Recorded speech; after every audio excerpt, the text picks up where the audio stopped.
ইতিহাস থেকে তাহলে আমরা শিক্ষা নিলাম না। ইতিহাস কিন্তু সেটা বলে না।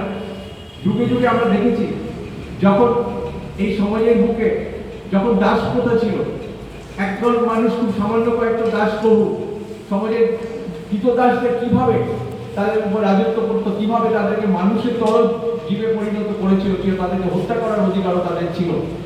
কেউ কখনো ভাবতে পারেনি যে সেই সমাজ কোনোদিন পাল্টাতে পারে, সূর্যের আলো দেখতে পারে।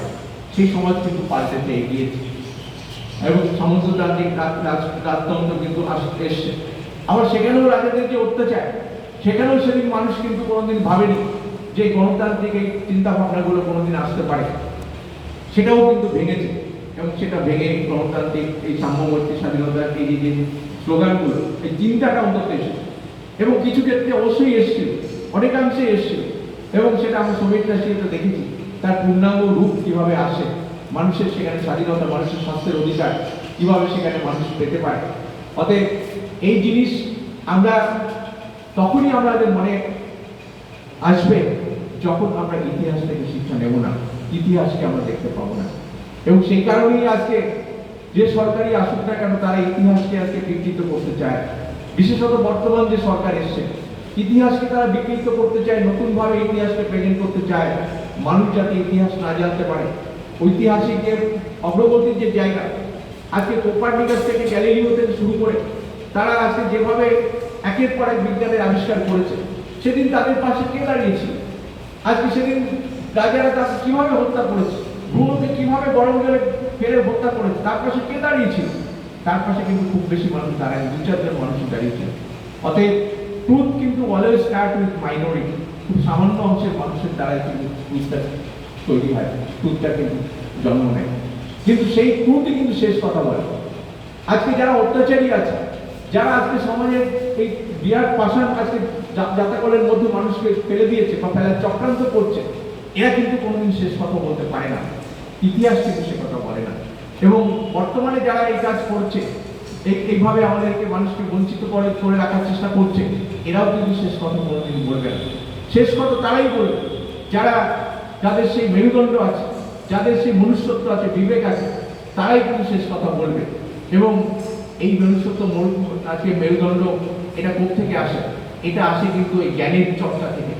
আজকে জ্ঞানের চর্চা আমরা যত করতে পারবো, আমাদের কাছ থেকে মনের উপরে যে একটা আচ্ছন্ন, একটা আবছা যে পর্দার একটা আস্তরণ তৈরি হয়ে যায়, এই সমাজের ব্যবস্থা, এই যেভাবে আজকে যে আইটি যুগ রয়েছে, যেভাবে আজকে এআই এর যুগ হয়ে গেছে, আজকে যেভাবে মানুষের মনটাকে আজকে বিকৃত করে দিচ্ছে, মানুষের মনের উপরে যেভাবে আচ্ছাদন তৈরি করছে, আজকে সেই আচ্ছাদনটাকে সরিয়ে দিতে পারে এই জ্ঞানের আলোটাই কিন্তু সরিয়ে দিতে পারে।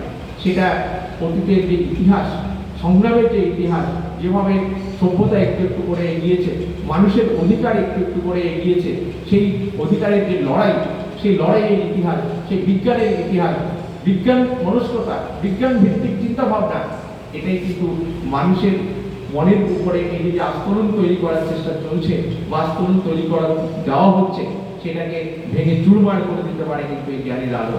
এই জ্ঞানের চর্চাটাকে আমাদের করতে হবে।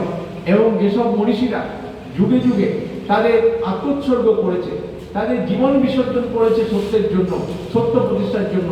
আজকে বিদ্যাসাগর যেভাবে আজকে তার জীবনকে উৎসর্গ করেছে, তার পাশে কজন দাঁড়িয়েছিল? একদিন তো মনেই হয়েছে যে এই সমাজ, এই বন্ধা সমাজ, এ আর কোনোদিন পরিবর্তন হতে পারে না। বিদ্যাসাগর নিজেই একদিন হতাশা হয়ে বলেছিল, এই মাটি, এর সাতপুর মাটি উপরে আজকে নতুন মানুষের চাষ করতে হবে। এত জঘন্য, এত একটা প্রতিবন্ধকতার সমাজ সেদিন ছিল। আজকে হয়তো তার প্রতিবন্ধকতা আজ অনেক মানুষ হয়তো মুক্ত হয়েছে, না ঠিক, আবার প্রতিবন্ধকতাও আছে, প্রতিবন্ধকতাও বেড়েছে, মানুষের জ্ঞানের আলোও বাড়ছে, আবার মানুষের সংগ্রামও বাড়ছে। ফলে এই সংগ্রামের জায়গাটা, এই চেতনার জায়গাটা যদি আমরা নিজেরা আজকে অনুভব করতে পারি, আজকে নিজেকে পাল্টাতে পারি। যে মানুষ আজকে সমাজকে পাল্টাবে, এই বন্ধ সমাজকে পাল্টাবে, সে মানুষকে নিজেকে আজকে পরিবর্তন করতে হবে। এবং নিজেকে পরিবর্তন করতে গেলে এই যে পানিহাটি জনস্বাস্থ্য রক্ষা সংগঠন যে সংগ্রাম করছে, সেই সংগ্রামের মধ্যে নিজেকে যদি অংশগ্রহণ না করতে পারি, নিজেকে যদি সক্রিয়ভাবে যুক্ত করতে না পারি, তাহলে কিন্তু আমি নিজেকে পাল্টাতে পারবো না। আর নিজেকে পাল্টাতে না পারলে আমি সমাজকেও পাল্টাতে বলতে পারবো না, বা সমাজকেও পাল্টাতে পারবো না। অতএব এটা একদম সঠিক কথা যে নিজের আজকে যদি আমি না পাল্টাই, নিজের মধ্যে যদি সেই চিন্তা থাকে, কর্পোরেট মুখী চিন্তা থাকে, নিজের যদি আজকে সেই জগতের, এই কর্পোরেট জগতের যে আলোক, যে আকর্ষণ, সেটা যদি আমাকে হাতছানি দিয়ে টানে, সেটার আকর্ষণের দ্বারা যদি আমি সেখান থেকে বেরিয়ে আসতে না পারি, তাহলে কিন্তু আমি নিজেকেও পাল্টাতে পারবো না, আমি এই সমাজকেও পাল্টানোর কথা বলতে পারবো না। আর নিজেকে পাল্টাতে পারবো আমি তখনই যখন আমি এই সংগ্রামের মধ্যে থাকবো, এই চর্চার মধ্যে থাকবো।